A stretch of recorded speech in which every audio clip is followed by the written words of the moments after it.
Hello. Well, it is a slightly different episode today. The eagle eyed amongst you will see that there is no guest. I am here on my own. This is my final episode of 2025. I thought it would be interesting to do a year in review, to look back over the episodes, to talk about the different guests and to highlight some of the insights and some of the things that I've learned from the conversations this year. And actually, that has always been one of the driving forces, if you like, behind wanting to do the podcast, to be able to share these types of conversations in the hopes that, you might find an insight that's helpful. You might learn something new. You might be reminded of something that you previously did and stopped doing. And also you might hear a story that resonates and reminds you that you're on the path that you want to be on. So I absolutely love doing these episodes and having these conversations. So thank you again to everyone that listens and that has listened throughout the year. If we go back to Jan, I started with a conversation with Becca Spencer. And the things that really stood out to me over that conversation is I talk a lot outside of the podcast and on the podcast about taking control of your career and creating opportunities for yourself. And that's something that Becca has done. And she goes into a good amount of detail around how she's done that and gives some really practical examples. So if that's something that you're looking to do, then listening to Becca is well worth your time. The thing that really sticks in my mind from that episode as well is we were talking about, kind of building personal brand and putting yourself out there. And she had this great phrase around LinkedIn, which was climbing cringe mountain. I loved it. It really stuck in my head. And I have to say, it's true. When you first start putting yourself out there and posting things, it does feel super cringy. And, many times I've done it where I write something and my hand hovers over the mouse. I'm like, am I really going to post that? Am I really going to say that? You just feel a bit awkward. But the more you do it, the higher you climb up cringe mountain. And somewhere along the line, it stops feeling cringy. So that was the thing that stood out to me from that particular episode. Next up, I spoke with Catherine Toms all around AI in marketing, which, it is a subject that you can't really get away from these days for the obvious reason. I particularly wanted to speak to Catherine about it for a couple of reasons. One, she is herself a marketer. So I think there's a additional level of understanding there of the unique kind of pressures and things that marketers are facing. And also that she has spent a lot of time in the AI space previously and now actually has a business training marketers on how to use AI. So she seemed like the perfect person to speak to about that. That episode covers a little bit around kind of what's real, what's hype, and where marketers should be really focusing their time, where AI can help, and other areas where it's perhaps not so useful. The thing that really stands out to me from that particular episode that I wanted to highlight, certainly true for AI, and it's a broader point as well, is that you're not always going to, unfortunately, have an organization that's going to support your personal development. The clue's kind of in the title. It's your personal development. So the onus is actually on you to take charge of that, to, ideally, if you can, go to your employer with ideas and see if they are willing to support you in that. If they're not, that doesn't need to be the end of it. Like, you can take that on yourself. And I would argue that you should kind of take that on yourself and look for other ways to upskill yourself. And I think particularly in AI, that's a really relevant point. If that is something that you want to do, then I would certainly recommend checking out Catherine and her husband, Stephen Toms, and the work that they're doing. Next, the conversation with Kim Kearney, all around redefining success and making bold moves and doing things differently. Kim was a career marketer who decided to make a fairly big change and go out on her own and move from being a hands-on marketer to a marketing recruiter. And the thing that really stood out from that conversation, we had quite a big part of it was around how she'd gone from building brands for other people as a marketer and something that she'd really, previously enjoyed, to actually wanting to build a brand for herself and how she found the process of doing that. And we also talked about how ultimately it feels quite different when you're putting yourself out there and you've become the product or the service, the vulnerability around there and how she found kind of putting herself out there. And certainly true for someone building their own business, but there's also a lot of parallels when it comes to looking for a new role and your career more broadly, being more visible, putting yourself out there and how you can conquer some of those fears and vulnerabilities through doing that and maybe come back to climbing Cringe Mountain perhaps. My next conversation was with Susan Toft. Such an interesting one. Susan had come from a background in corporate marketing and had been made redundant through the GFC, and that was a launch pad essentially for her to start her own startup tech business, not a space that she had previous experience in. She didn't have any technical expertise herself, but she saw a gap in the marketplace. Essentially, her business is called The Laundry Lady. It's kind of like Uber for laundry. It's a marketplace, as it were, for getting your laundry done. And she's built a super successful business since then. She's been on Shark Tank. And also, really interestingly, I think just in the last couple of weeks, I've seen it on LinkedIn, she's launched the business into Canada. So just a really awesome success story. And the thing that stands out for me, particularly in that one, is two things actually. How a setback like redundancy or an unforeseen, event can, whilst be scary at the time, might actually be the launch pad and the thing that actually really changes something for you. And then the other thing that she said, which really stuck in my mind, was she talked quite a bit about starting small, having a minimum viable product and just getting going. You don't have to have it all figured out on day one. And I think for anyone who is thinking of starting their own business or going out on their own in some way, I just think that's such a great piece of advice, that you don't have to have it all figured out on day one. I think sometimes the pressure of that or trying to answer those questions is one of the things that can actually stop people from doing that. My next conversation was with Andrea Andrick, and it was around digital strategy, social media insights. We talked about her own career and how she'd built her career in that space and worked across various different industries. Quite a big focus, again, on the importance of strategy behind social and content and digital more broadly. We also had a really interesting discussion around, it's become a bit of a buzzword and I almost hesitate to use it as I did in the episode, but authenticity and why, although it's become a slightly kind of cringy word or a word that so many people use, why it's actually still really important and particularly in social and particularly for, I was going to say small businesses, not necessarily small businesses, but perhaps owner-led businesses and why that actually connection to the person is so important. Next up, I spoke with Amy Barry about her career in retail marketing and the things that had really made the difference for her. And in hindsight, the one that had really made the difference was saying yes, the power of saying yes. Initially, when she got into retail, it was a short-term contract. I can't remember exactly how long, but it was, a couple of months or something. And then she ended up staying at that organization for, I think, 10 years, but certainly a good period of time.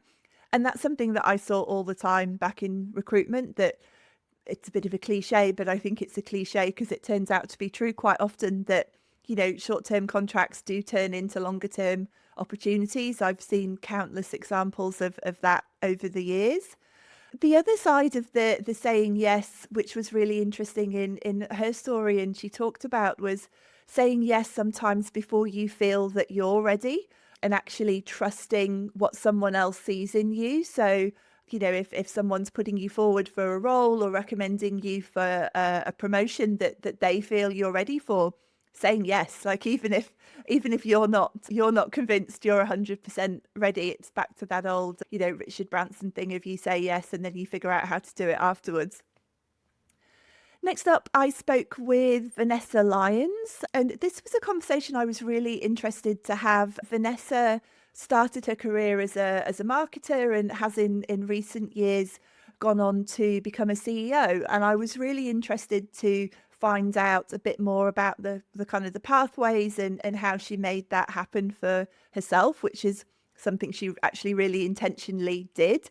We don't see that many people, senior marketers, move into those kind of C-suite roles and certainly into CEO roles. So I was really interested to understand more around how she had done that. And as I said, she had really intentionally built her career path to understand where the gaps might be and then make moves to proactively fill those gaps so that she'd be ready to move on to that level. So if that's something that you are interested in, if you're wanting to work out how you get to the C-suite or what that next step might be, the conversation with Vanessa is a really interesting and useful one. I then had a chat with Margot Anderson, and this conversation was all around how you turn global experience into essentially your career success coming back home. So how expats can come back to Australia and how they often actually really struggle in that scenario and find it far more challenging than they're probably expecting. This subject is one that's very close to my heart, actually. My husband was a returning expat. He'd spent about 11 years in the UK and coming back to Australia found it really challenging, much more challenging than he was expecting to. And so, yeah, really interested to have that conversation and find out the advice that Margot gives others. She's also been through that experience herself. The things that really stand out there for expats wanting to come home and actually not just expats, I think it's true for anyone wanting to make a big move like that, is you need to start planning so much earlier than you think. From memory, Margot's recommendation, I think, was 12 months, which was quite surprising to me. I was expecting her to say 6, but 12 months to start those conversations and really start planning so that you don't arrive and then suddenly think, I need to figure this out. The other thing that sticks out, which is certainly important for expats and people moving, but I also think there's a broader point for anyone as well, is around context and how context is really important, and how, as the person looking for a role, you need to provide the context. You need to join the dots for the reader, the employer, the interviewer, whoever they might be. You can't expect them to do it themselves. Even if it's something that you think is quite obvious, it might not be quite obvious. And you might think, I'm being a bit prescriptive here, but you need to provide that context. You need to explain, the brand that you've worked for. You need to give context to that position in the market. You might even give a parallel of a brand here that relates to that. Same with job titles. Don't assume that people are going to go and find that information if it's not readily available. Next, I spoke with Scott Baker, and this conversation was really around career reinvention. He had spent, I think, 15 or 20 years it was in retail, leading really large retail teams and moving into the sort of e-com side of that as well. And then he decided that actually he didn't want to continue in that space and he really wanted to make a big change, but he didn't necessarily know what that would be. So he speaks really openly and honestly about that process and how he worked out what the next step would be for him. The part of that conversation that really sticks in my mind, and it's highly relevant for lots of people, not just those wanting to make a big change like Scott did, but it's around leveraging your transferable skills. Firstly, really understanding what those core skills are, but not just thinking about them in the context of the role that you were previously doing or the role or the space that you want to leave, but how you can then bring those with you into a different space and take the experience that you do have in a new direction. He also spoke a bit about personal brand and how he's found building his own business and how kind of personal brand's been a really big part of that. Next up, I spoke with Damien Lucas. This was a conversation primarily around the Australian retail landscape. We spoke a little bit about the evolution of retail. The main focus of the conversation, though, and the bit that really sticks in my mind, he had this really fascinating story of when he was in a role and everything was going really well, marketing was kicking goals, and then the marketing just stopped working and what kind of happened as a result of that. And whilst very challenging and quite scary place to be in at the time, what he's been able to learn and derive from that and the kind of systems that he's put in place as a result of that experience, and a real focus on commercial outcomes and driving revenue. That's the part that really sticks in my mind. And he, as I say, tells that story really well and actually talks as well about how he was able to turn that round and deliver some really important commercial outcomes for that particular business. Next, I spoke with Georgie Enthoven. She had just written a book called Work That's Worth It. And it's such an interesting subject to me. I talk a lot with my clients, and something that's top of mind for a lot of people around purpose is the word that often comes up. But, they're wanting to find purpose. They're wanting to do something that's more meaningful and wanting to find that in their working lives. And she was coming at it from the perspective of how can you balance that with also having the financial outcomes? Like, you don't have to give up your ambition and your drive and the monetary side of things just in order to be able to do purposeful work. And she's created a really interesting framework around that. She gives a number of real life examples of people that she interviewed for the book of how they've been able to do that. Really, really interesting conversation, really interesting lady. If that's something that's top of mind for you, I highly recommend giving that one a listen. The part that really sticks in my mind, she had a really great analogy around networking. If you follow me on LinkedIn, you'll know that I bang on about networking constantly for how important it is and how it's something that you need to start now and not kind of wait until you need it. And she had a great analogy, which was your network is both your safety net and your trampoline. And I just love that. I thought it is so, so true. And there's also, multiple benefits to networking. It's not just I need a new job, I should start networking. Obviously, that's the safety net part of it, but there's also the trampoline, that your network is people that can, lift you up, that can put you in front of new opportunities. So yeah, I loved that. I loved that phrase, and it really, really stuck in my mind. Declan Edwards spoke to us about the science of happiness. You might have seen him on LinkedIn. He goes under the happiness guy, which I think is a great tagline. And he talked about how to learn the skills of happiness, and that you don't just have to be reliant on whether you feel that way or not. There's actually skills that you can learn and tools that you can learn to help you feel more happy. The other thing that he did, which I thought was really interesting, he put it in not just the personal context, but also the context of the workplace, and how you can build high performance and how you build in essentially those kind of happiness rituals, as it were, to the workplace, and how that actually leads to not only a happier workplace and happier teams, but actually builds high performance as well. Lots of practical tips in that one, lots of examples and lots of advice. So if you want to learn a bit more about the skills of happiness, then give that one a listen. Next up, I had a really interesting conversation with Emily Palladino about her career journey and what had kind of driven some of the choices that she made. She started in market research, went to marketing, customer insights, really interesting examples that she gave actually around what a true insight is and how that's actually often misunderstood.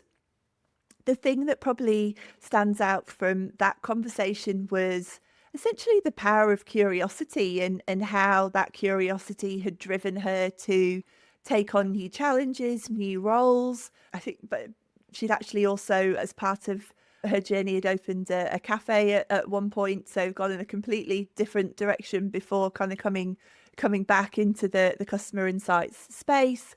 So yeah, it's just really interesting to get more of an insight, haha, no pun intended, into why she'd made those decisions and what some of those drivers were for her. And as I say, yeah, the power of curiosity is the thing that really stands out from that conversation. Next up, I had a conversation with Peggy Sullivan, who refers to herself as a recovering busyness addict, excuse me, someone who was addicted to being busy, was really successful in her corporate career, but was at the expense of her health and some other kind of challenges that kind of running manically from pillar to post had brought on, and how kind of choosing meaning over mayhem had been the thing that really shifted it for her. And looking at, well, if being, quote unquote busy isn't the goal, how do we make different choices and bring in daily habits that can actually help you?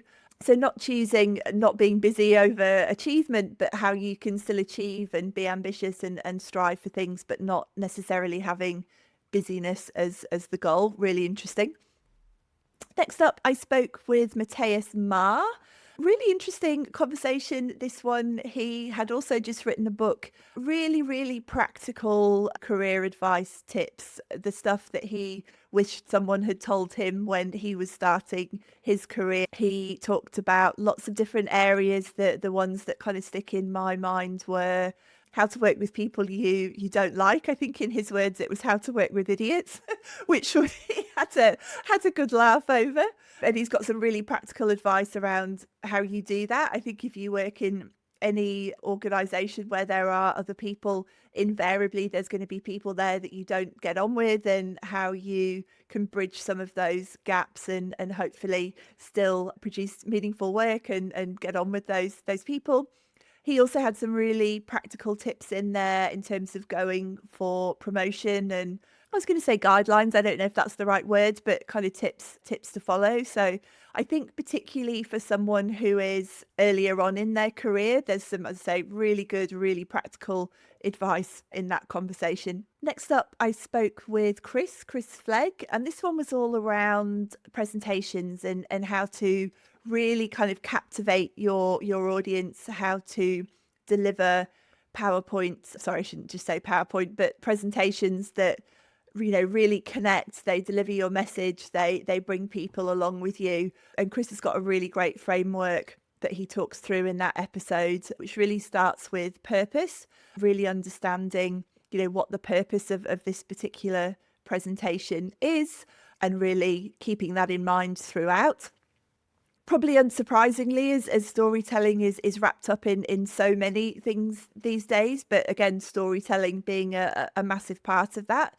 He also had some really useful advice and again, quite practical tips around how you can actually weave stories in. They're not immediately obvious, how you can bring stories out, perhaps through testimonials or real world examples. Really, really interesting conversation, that one. I think if you're someone who has to present a lot as part of your role, whether that's formally kind of on stage or even just informally internally in the organization, so much in there, lots of really practical advice, and really interesting for someone who owns his own design studio, that where design actually comes in that process so much further along the line than you would automatically think. And obviously it's still important, they design beautiful presentations, but it's really interesting to hear him talk about the stuff that actually needs to come before that and all the pre-planning.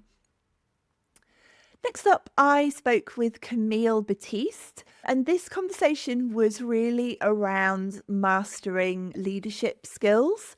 The thing that stands out from this conversation, a couple of things. One was Camille's own story, because it's really interesting, and she talks about her own career path growing up in Jamaica and moving to the US to study in college, and then kind of how she went on to build a really successful corporate career from there. And now she's taken that experience into leadership training, coaching, and she's got a really good formula which she talks through in detail in the episode, the 5 steps to fast track your career growth. And they are grow up, step up, show up, speak up, and level up. And so she talks in much more detail about those in the episode. I just thought it was a really great framework, and again, really practical, and a lot in there that you can immediately see how you would implement that in your own career. I think, again, particularly useful for someone who is perhaps either just starting their leadership journey or wants to start into a leadership role. Yeah, loads of really practical advice in there. Janice Lee Fu was my next conversation, and this one was all around the benefits of non-linear career paths, and something that I think is just becoming more and more kind of part of the norm. I think the days of the very structured career, ladder, as it were, there's not so many industries where that's still the case. And certainly, I think that's only going to continue going forward. So yeah, really interesting conversation with Janet about her own kind of non-linear path and what that was driven by, and also importantly, what she sees as the benefits of that, and what she feels she's learned from working across, kind of multiple different industries, and not necessarily taking the super traditional path, as it were.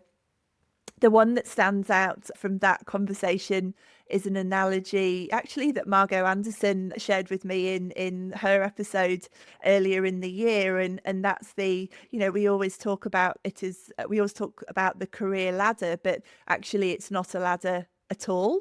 And in the context of the non-linear career path, if you think of it actually as being a climbing wall, it's far more helpful. There's not just this very narrow, there's only, you can only go up a rung or down a rung. There's nowhere else to go. Whereas on the climbing wall, you can go to the left, you can go to the right, you can go backwards, you can go diagonally, you can go way out to the side to come back. There is no one route to the top, as it were. And I just think that's such a useful analogy, and such a really useful way to think about it. And yeah, perfect when talking about non-linear career paths. Next up, I spoke with Steve Jaffe. Such a useful conversation, this one, for anyone that has recently experienced redundancy or is going through redundancy. Steve is American, so he talks about it in terms of layoffs instead of redundancy, but he's someone who, over his 24, 25 years in the creative and marketing space, has been made redundant 4 times. Once quite early on in his career, the last one quite recently. And what he'd noticed was the difference between those times. The first time, he was devastated and really struggled to pick himself back up and kind of, work out why it had happened. And then the last time, in his own words, he said he sort of sailed through it. And what he came to realize is that he'd actually built a set of skills and also a bit of a framework around how to actually navigate that and kind of build career resilience. So he talks about that in the episode, and goes into quite a lot of detail around what he's learned and different kind of parts of the redundancy journey. So yeah, if you've just recently experienced that, I highly recommend that episode. Then I spoke with Celeste Warren, and this conversation was all around diversity, equity, and inclusion. Celeste had previously been the global director, I think, I forget the exact job title, but global director for DEI for Maersk, the pharmaceutical company, and had basically rolled out some of those practices around the globe. And she talks in detail about that. The thing that I particularly remember from that conversation and what stuck out, we talked a little bit around some of certainly the benefits, but also some of the myths around DEI. And she had quite an interesting framing on it, where she said certainly at Maersk, her approach was much more inside out, she called it, as opposed to outside in. which for someone having come from a recruitment background like me, I sort of jumped to the outside in process when I think about DEI and, how would that work? Whereas she was coming much more from the inside out approach of leading DEI for an organization of that size. How do you roll out some of those initiatives, and what does that actually look like for the people that work in the organization, but also, the benefits for the organization as a whole? Then I had a chat with Anne Pocock, and that was around leading with heart and the importance of emotional intelligence. I personally love this episode. I've known Anne for quite a long time and had reached out to her to suggest that we had that conversation on the podcast, because I'd noticed something in the way that she was talking about leadership and the language that she was using around leadership. She's very active on LinkedIn. If you don't already follow her, you should. And the way that she was talking about it and the language, as I say, she was using just felt much more holistic. And I hadn't necessarily heard many people, if any people, talking about it in that way. So was really keen to have that conversation with her, and she goes into much more detail around the research behind it and all of that kind of thing. The part of that conversation that really sticks in my mind was a phrase that she used, which was, you can't logic your way out of misalignment. That one has come up for me so many times in recruitment processes, where often, or not even recruitment processes, but when I've had conversations with people that say, I've been in my role 3 months and I absolutely hate it. I have to leave.